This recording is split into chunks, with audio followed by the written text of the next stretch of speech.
बिस्मिल्लाहिर्रहमानिर्रहीम।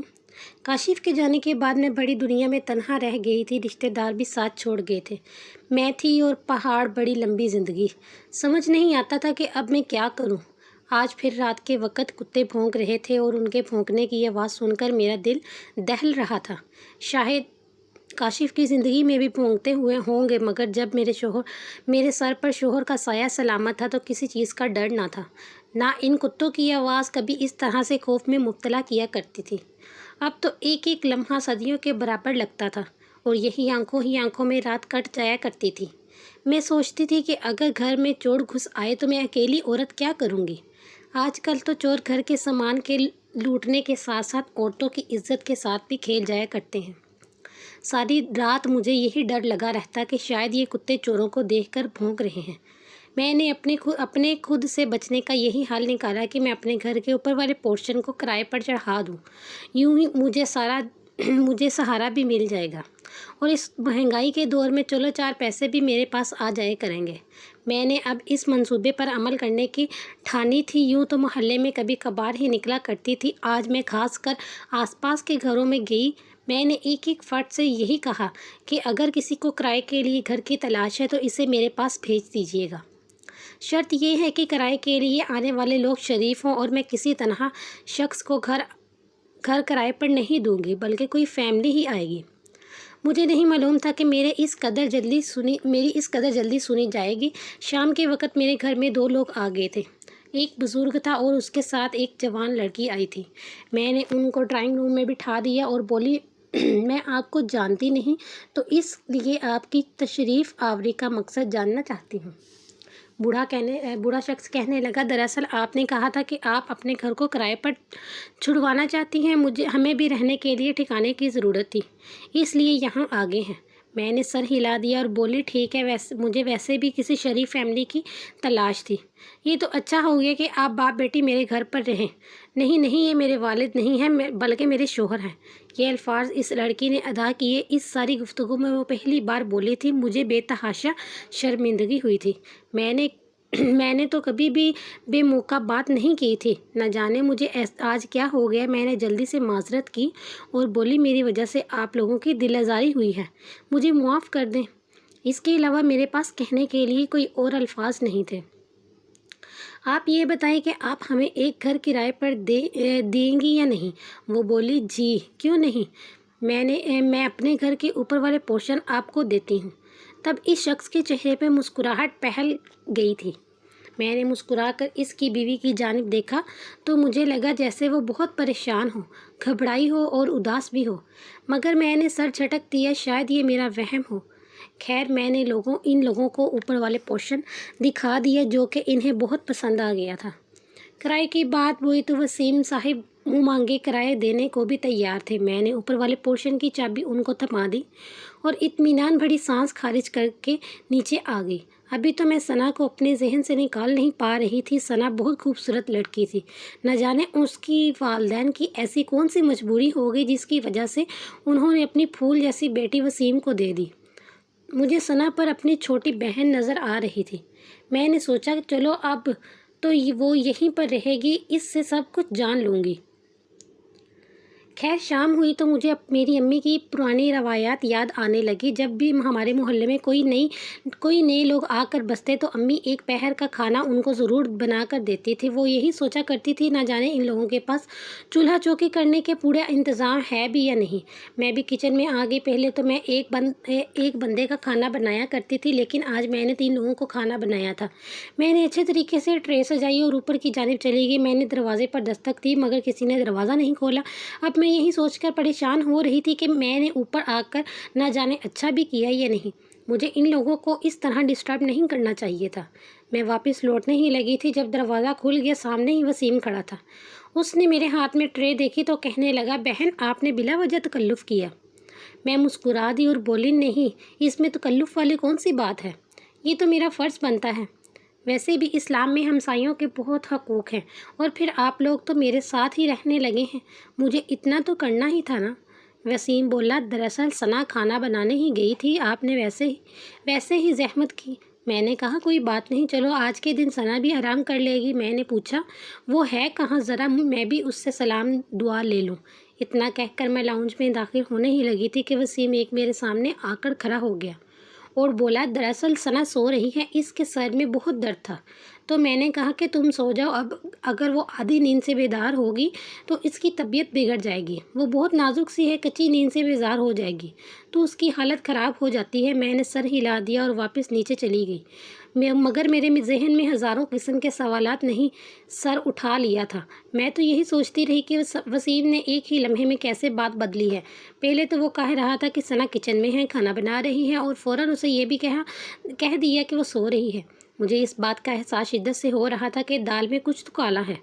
میں اس متعلق کچھ سوچنا نہیں چاہ رہی تھی، کیونکہ وہ لوگ کرایہ دار کے طور پر آئے تھے کہ آج کی رات کے کتوں کے بھونکنے کی آواز نہیں گزرے گی، پھر مجھے کسی دوسرے کے حال کا تجسس بھی نہیں کرنا چاہیے۔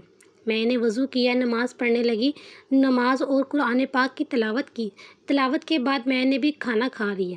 مجھے اس بات کا یقین تھا کہ ثنا میرے پاس ضرور آئے اور کھانے کے لیے شکریہ ادا کرے گی، کیونکہ واضح دار لوگ یہیں کسی کا تحفہ بغیر شکریہ ادا کیے نہیں رکھتے، مگر یہ میری خیام خیالی ہی ثابت ہوئی تھی۔ میں نے بہت دیر تک ثنا کا انتظار کیا مگر وہ نہیں آئی تھی، اس لیے میں اپنے کمرے میں سونے کے لیے چلی گئی۔ آج مجھے چوروں سے ڈرنے کی کوئی ضرورت نہیں تھی، مجھے یقین تھا کہ آج کی رات میری سکون سے گزرے گی۔ میں آرام سے سو گئی، مگر آدھی رات کے وقت میں ہر بلا کو اٹھ کر بیٹھی تھی، تبھی مجھے ایک لڑکی کے چیخنے کی آواز پڑی تھی۔ ایسا لگ رہا تھا کہ چیخنے والی لڑکی بہت ہی تکلیف میں مبتلا ہے۔ مجھے بے تحاشا خوف آیا تھا۔ میں شروع سے ہی اتنی ڈرپوک نہیں تھی، لیکن جب کاشف کا انتقال ہوا تھا مجھے تو پتے گرنے سے بھی ڈر لگتا تھا۔ میں نے اپنے کانوں پر ہاتھ رکھ لیا تھا کہ آواز دھیمی نہیں تھی بلکہ مزید بڑھتی جا رہی تھی۔ میں نے خوف کو بیڈ پر گرا دیا اور کانوں میں ہاتھ رکھ کر آیت الکرسی کی تلاوت کرنے لگی۔ یوں ہی کرتے کرتے پوری رات کٹ گئی۔ صبح فجر کی اذان کی آواز سنائی دی، تب کہیں جا کر لڑکی کے چلانے کی آوازیں تھمی میں نے اٹھ کر وضو کیا اور نماز پڑھنے لگی۔ تبھی مجھے اپنی حالت پر افسوس ہوتا تھا، ایسا لگتا تھا کہ میں پاگل ہو جاؤں گی۔ خیر، نماز پڑھ کر سونے کے لیے لیٹ گئی۔ صبح 8 بجے میری آنکھ کھل گئی اور باہر لاؤنج میں آ کر بیٹھ گئی۔ جب اس کی نظر مجھ پر پڑی تو بہت ہی گھبرایا ہوا تھا۔ اس نے مجھے سلام کیا، جلدی سے وہاں سے نکل کر باہر چلا گیا تھا۔ شاید وہ میرے سوال سے ڈر کر جلدی سے باہر چلا گیا تھا۔ وسیم کے حلیے سے یہی ظاہر ہو رہا تھا جیسے وہ اس آفس کے لیے نکلا ہو۔ میں نے اٹھ کر اپنا ناشتہ بنایا۔ اب تک وہ گھر واپس نہیں آیا تھا تو اس بات کی تصدیق ہو گئی تھی کہ واقعہ ہی کام کے سلسلے میں گھر سے باہر نکلا ہے۔ میں نے اس موقع کو غنیمت جانا تھا، کیونکہ کل سے میری ثنا کے ساتھ ایک بار بھی ملاقات نہیں ہوئی تھی۔ میں اس کے ساتھ بیٹھ کر باتیں کرنا چاہتی تھی، اس کے حالات کے متعلق جاننا چاہتی تھی، اس لیے میں سیڑھیاں چڑھ کر اوپر والے پورشن کی جانب آ گئی۔ میں نے دروازہ کھٹکھٹایا اور اس انتظار میں کھڑی ہو گئی کہ ابھی ثنا دروازہ کھولے گی۔ اس نے دروازہ نہیں کھولا تھا اور یہ کوئی عام بات نہیں تھی۔ وہ لڑکی کل سے میرے گھر آئی ہوئی تھی، مگر میں نے اس کی ایک جھلک بھی نہیں دیکھی تھی۔ میں واپس جانے کی بجائے پھر سے دروازہ کھٹکھٹانے لگی۔ تب ہی ثنا کی گھبرائی ہوئی آواز مجھے سنائی دی۔ وہ کہنے لگی، سعدیہ باجی، یہ آپ ہی ہیں نا؟ میں بولی، ہاں میں ہی ہوں، تم دروازہ تو کھولو۔ تب مجھے ثنا کے سسکنے کی آواز آئی۔ وہ بولی، باجی میں دروازہ کیسے کھولوں، مجھے تو باہر سے وسیم تالا لگا کر گیا ہے۔ اس کی بات سن کر حیران رہ گئی۔ تب ہی میری نظر دروازے پر چھوٹے سے تالے پر پڑی۔ میں بولی، ثنا تمہارا شوہر تمہیں باہر سے بند کر کے کیوں گیا ہے؟ وہ بولی، میرا شوہر مجھ پر شک کرتا ہے، اس کی عمر مجھ سے زیادہ ہے نا، تو اسے ہر وقت یہ غم ستاتا رہتا ہے کہ میں اس سے کہیں دھوکہ نہ دے دوں۔ تو میں ثنا کے لیے بے حد پریشان ہو گئی تھی۔ میں بولی، تم ٹھیک ہو نا؟ وہ کہنے لگی کہ میں بالکل ٹھیک ہوں، میرے پاس دنیا کی ہر چیز موجود ہے، پیسہ، کپڑے، جوتے، میرا فریج طرح کے کھانوں سے بڑا پڑا ہے، مگر میں خوش نہیں ہوں۔ مجھے بہت زیادہ دکھ ہو رہا تھا۔ میں بولی، ثنا میں تمہارے لیے کیا کر سکتی ہوں؟ مجھے بتاؤ، میں تمہاری مدد کرنا چاہتی ہوں۔ وہ بولی، میری مدد تو میرے سگوں نے نہیں کی، آپ کیا کریں گی؟ بس آپ سے اتنی سی گزارش ہے کہ میرے لیے دعا کر دیا کریں کہ مجھے کچھ نہیں چاہیے۔ میں بولی، ہاں کیوں نہیں۔ میں واپس پلٹنے لگی تو پھر بولی، باجی آپ پلیز وسیم کو مت بولیے گا کہ آپ یہاں پر آئی تھی، یہ میں نے آپ سے کچھ کہا۔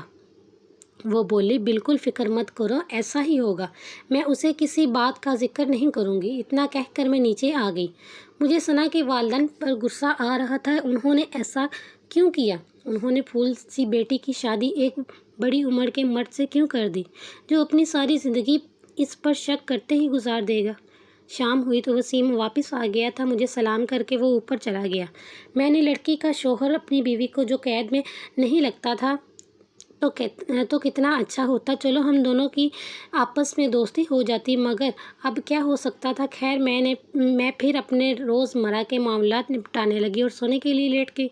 आज फिर आधी रात के वक़्त मेरी आंख खुल गई थी और आज भी वही वजह थी जिसने मुझे कल सोने नहीं दिया। मुझे किसी लड़की के चीखने की आवाज़ सुनाई दी।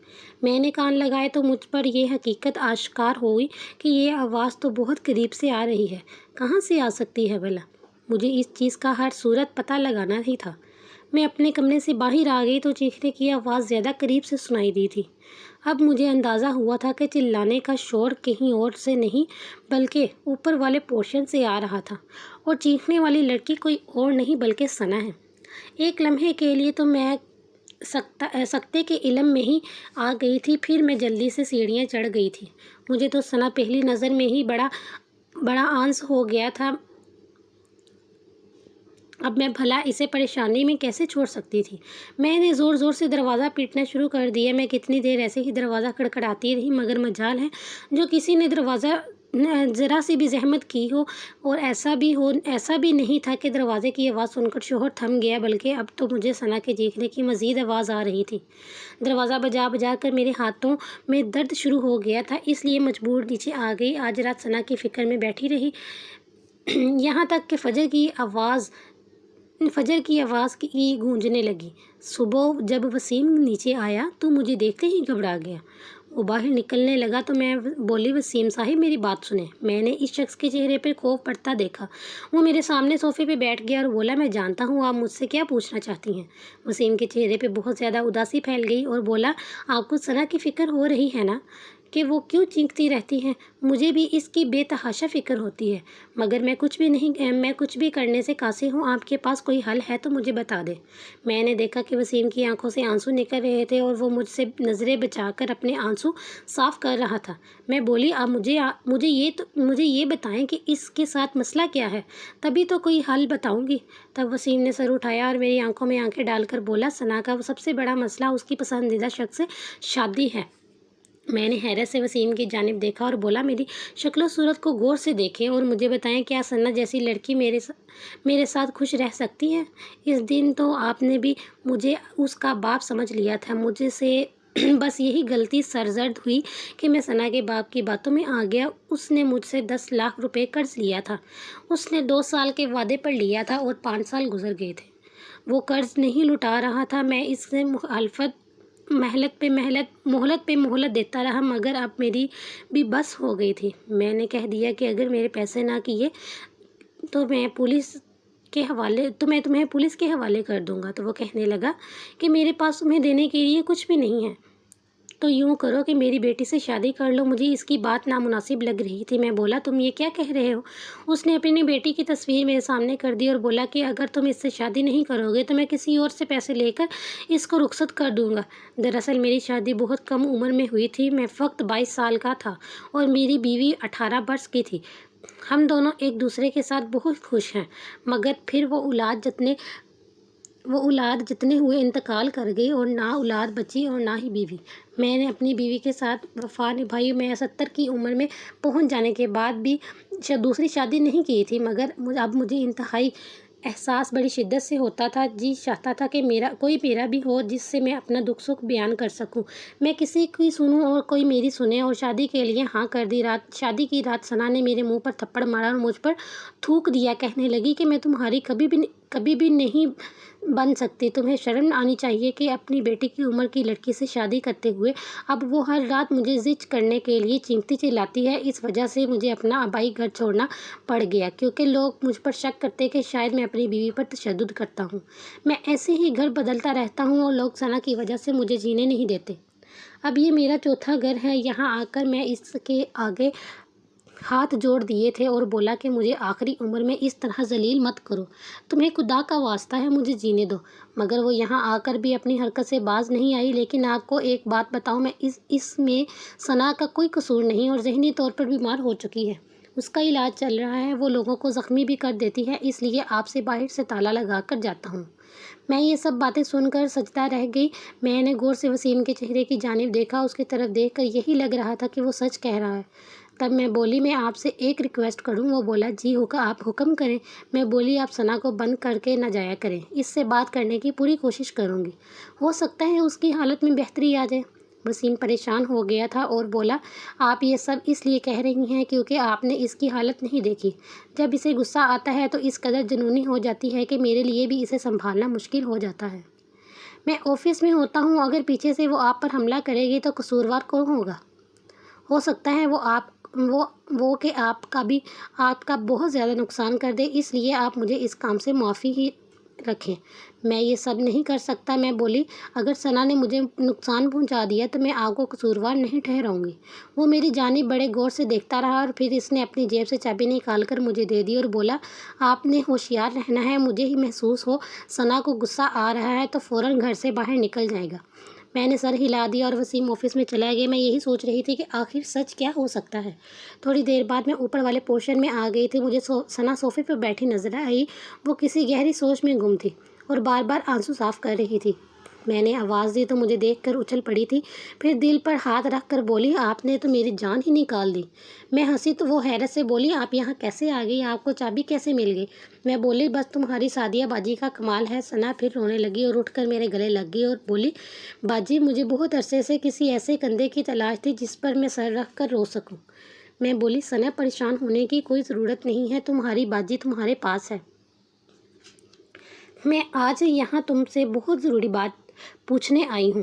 مجھے یہ بتاؤ کہ تم یہ رات کیوں چیختی ہو؟ گویا کہ میں نے وسیم کی باتوں پر بھروسہ کر لیا تھا، مگر میں ثنا کی طرف کی کہانی بھی سننا چاہتی تھی۔ مجھے یہی تھا کہ کہیں وسیم نے مجھے پاگل ہی نہ بنایا ہو۔ وہ گھبرا گئی اور کہنے لگی، نہیں میں تو نہیں چیختی، مجھے بھلا کیا ضرورت پڑی ہے، میں تو اپنی زندگی میں بہت خوش ہوں اور وسیم میرا بہت خیال رکھتے ہیں۔ میں اس لڑکی کی باتیں سن کر حیران رہ گئی۔ اس نے اچانک ہی کایا پلٹ دی۔ کل تو کچھ اور کہہ رہی تھی اور پھر وہ بولی، آپ مجھے اپنی پورشن دکھائیں، آپ نے اس کی کیسے سجاوٹ کی ہوئی ہے؟ میں بھی اپنا گھر سجانا چاہتی ہوں تاکہ جب میرا شوہر گھر آئے تو اسے تازگی کا احساس ہو۔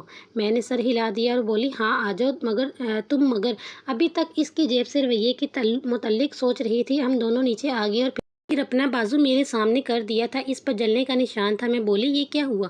تو وہ کہنے لگی، کل میں نے آپ سے جو باتیں کی تھی نہ جانے وہ میرے شوہر نے کیسے سن لی۔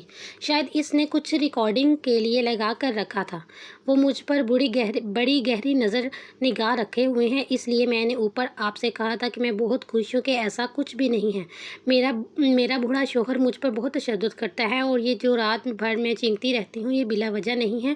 اگر آپ اپنی آنکھوں سے دیکھیں مجھ پر کیا گزرتی ہے تو آپ بھی ہوش ہو جائیں۔ آپ کیمرہ منگوا کر اوپر والے پورشن میں لگوا دیں، میں ایسا کچھ بھی نہیں کر سکتی ہوں۔ دراصل وہ ریکارڈنگ اگر آپ تھانے میں لے جائیں گی تو مجھے مجرم کو سزا مل جائے گی اور میں آزاد ہو جاؤں گی۔ میں بولی، ٹھیک ہے، سچ کہوں تو میں ان دونوں میاں بیوی کی باتوں میں پھنس کر رہ گئی تھی۔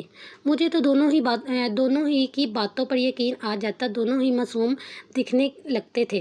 سچ تک پہنچنے کا صرف ایک ہی حل تھا اور وہ تھا میں سچ میں کیمرہ اوپر والے پورشن میں لگا دوں۔ میں نے کیمرہ کسی سے کہہ دیا تھا۔